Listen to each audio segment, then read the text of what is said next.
Hello everyone, your voice here and welcome to our channel Sansevieria 101. So for this episode, we're going to feature another unconfirmed species of Sansevieria. Unconfirmed because we do not know where to classify them as a species. This one is only known by the collection number, and the collection number is ES21149. ES stands for Ernst Spex. Ernst Spex is the one who collected the specimen, and he collected it near Walenso Ranch in Ethiopia. So that is where the specimen was collected.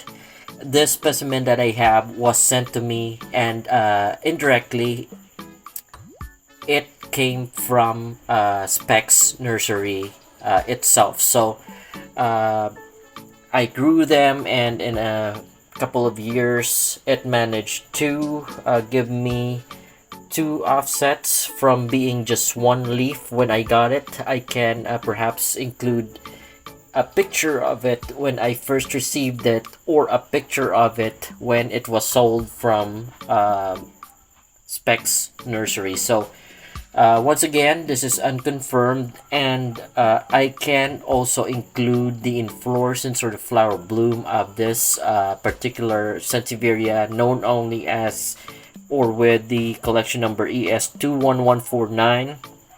I guess you can put it in writing as Sansevieria SP Ethiopia,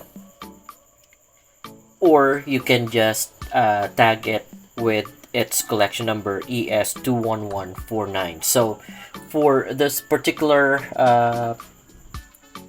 Sansevieria, which is unconfirmed, I have managed to collate some pictures of the inflorescence of it, or the flower bloom, starting from the budding stages going to the blooming stages of its inflorescence. And it was sent to me by a good friend, and some of the pictures I have to collate from another colleague, February. Credits to him for the pictures that I'm going to use, and then also thanks to JR Cabaluna for sending me the pictures or the stages of the flower bloom for Sansevieria ES21149. Now, as we discuss things about the ES21149, or the specimen that I am presenting right now, I will be including the stages of inflorescence on this content as we discuss the characteristics of the plant. So it wouldn't take very long to flash, I think, the inflorescence of Sansevieria ES21149, as I recall it. The flower bloom or the bud is whitish in color. Then it is growing to more or less a feet in length, and I have to check I will have to see if it is a clustered type, but it is a spike type inflorescence, or a raceme, simple raceme type of inflorescence. I'll have to double check if it is clustered. I may use one of the pictures coming from Alan Butler. Alan Butler, by the way, is the president of the International Sansevieria Society, so I may have to use one picture that he posted. Maybe I'll ask him directly for it.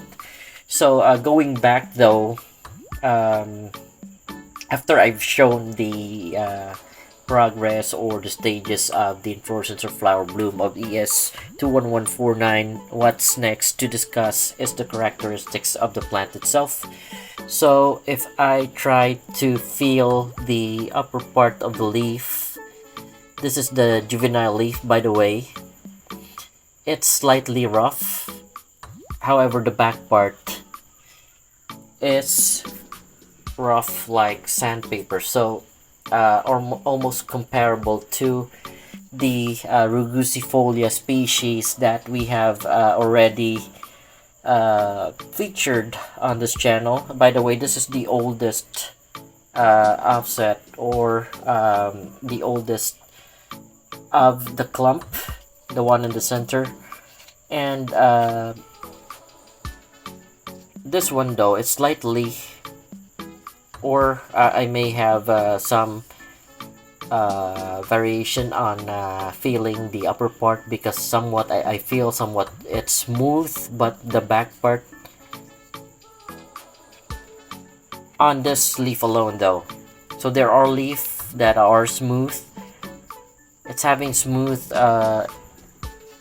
upper leaf and the back part of the leaf. By the way, this is the first leaf that grew, or when I received it, this is the only I received it as a single leaf. So perhaps this is the first that I should have tried to check for leaf texture. The upper part is, I would say, slightly, because we might have different variants with regards to feeling it. But I can feel that it's slightly rough compared to very abrasive back part of the leaf, and that is the most mature of them. This one is the newest part of the leaf, so I would say really that it's slightly rough on the upper part of the leaf, or the adaxial. The abaxial, which is the back part, is rough like sandpaper, with the exception of this one, which confused me, because this one is smooth to the touch. I don't know why that is. Smooth downwards on the upper part though, it became rough like sandpaper as well. So let's try to feel the other leaves. There are parts of them that are smooth on the upper part, or daxial, like this one. The base, so it's the base though is slightly getting rough compared to the upper portion. So going down, it becomes slightly rough compared to the backside, which is rough all over. So I guess that is the some of the characteristics that I can say or observe with regards to this specimen. So there are really leaf parts, or part of the specimen, that is smooth. Some going up, the center part is smooth, the upper part would be rough. Then so it's kind of varying in texture with regards to the surface of this particular Sansevieria, which is only having the collection number of 21149.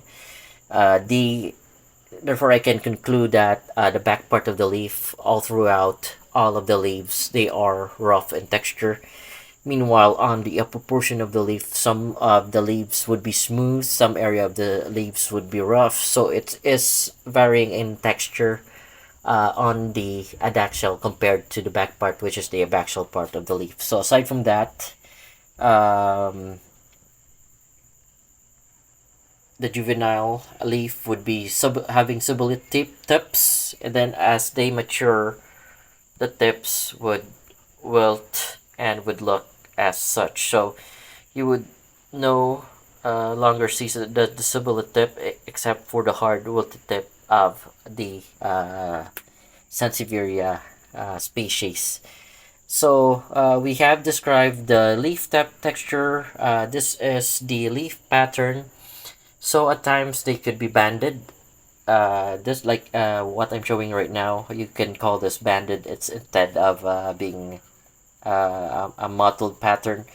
So you can see the normal green color, then followed by the alternate dark green, then it's banded with normal green and dark green color. So as it matures, it will look like that. These are already matured leaf, but however the juvenile leaf would have a different pattern. So the pattern of the juvenile leaf would be somewhat mottled pattern, and the dark green are going to be the outline, and then the base color or the mottlings itself, they are pale green. But as they mature, they will transform into banded pattern, and then the pale green will just become normal green.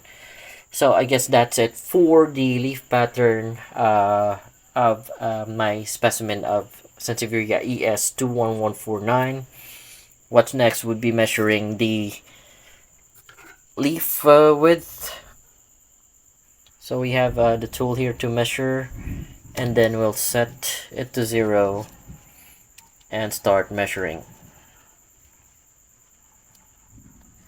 Alright, so the leaf width actually would be a narrow type leaf. It's measuring 42.2 millimeters, almost the same as the newest offset from it. The oldest one also the same. The That's for the oldest offset, but the oldest leaf itself would be around the same, because it's just that it's scrolled up. That's why you can't really measured it correctly as compared to the other leaves. The narrowest leaf that I can measure is 28.2, so I would say it's around 30 to 45 millimeters for the leaf width for Sansevieria ES21149 or Sansevieria SP Ethiopia. So aside from that, we've measured the leaf width. What's next would be measuring the leaf length. The leaf from the specimen of mine would be at around 11 to 12 inch. If you straighten it out, it's kind of curved, but the longest leaf would measure around 12 inches, 10 to 12 inches. The oldest leaf when I received it is just about 5 inches in length. Alright, so there you go. So I guess that's all for this Sansevieria unconfirmed species that I presented. It's only known by the collection number and where it's collected, who collected it. Aside from that, it's not final where we could possibly put this as a species. I wouldn't say that we can include it with the rugusifolia species of Sansevieria, because some of the morphology of this specimen is different from the rugusifolia that we've already presented. So aside from that, folks, I have nothing to add. If you have any questions or suggestions, you can make a comment below, and then if you like what I have presented, don't hesitate, or please do like and subscribe to the channel. So that's it for this content. Thank you for watching, and you have a great day.